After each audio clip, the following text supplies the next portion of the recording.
આજે આપણે માનવજાતના 5મા સત્તુ વિશે વાત કરીએ. છેલ્લા 5 વર્ષમાં એની પ્રોબ્લેમ્સ વધ્યા છે.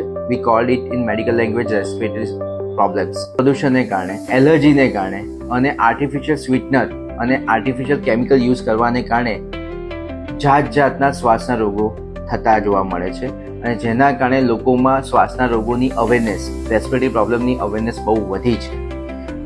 જેમાંના મેઇન રોગો છે જે ઘણા જમાનાથી જાણતા આવ્યા છે, તમને બી ખબર હશે, એ છે બ્રોન્કિયલ અસ્થમા જે એલર્જીને કારણે થાય છે, બ્રોન્કાઇટિસ જે સિઝનલ થતું હોય છે, ત્રીજું છે COPD જે સ્મોકિંગ અથવા તો કોઈ ચૂલામાં વર્ક કરતું હોય, કોઈ મિલ ફેક્ટરીમાં વર્ક કરતું હોય, કોઈ કેમિકલ ફેક્ટરીમાં વર્ક કરતું હોય તો એવા લોકોમાં જોવા મળે છે. બીજી એક વસ્તુ છે જે બહુ રેર જોવા મળે છે, તમે બી કદાચ નહીં સાંભળ્યું હોય, એ છે હાઇપરસેન્સિટિવ ન્યુમોનાઇટિસ, ઇન્ટરસ્ટિશિયલ લંગ ડિસીઝ અને એટિપિકલ વાયરલ ઇન્ફેક્શન, જેના વિશે તમને થોડું ઘણું આઈડિયા છે.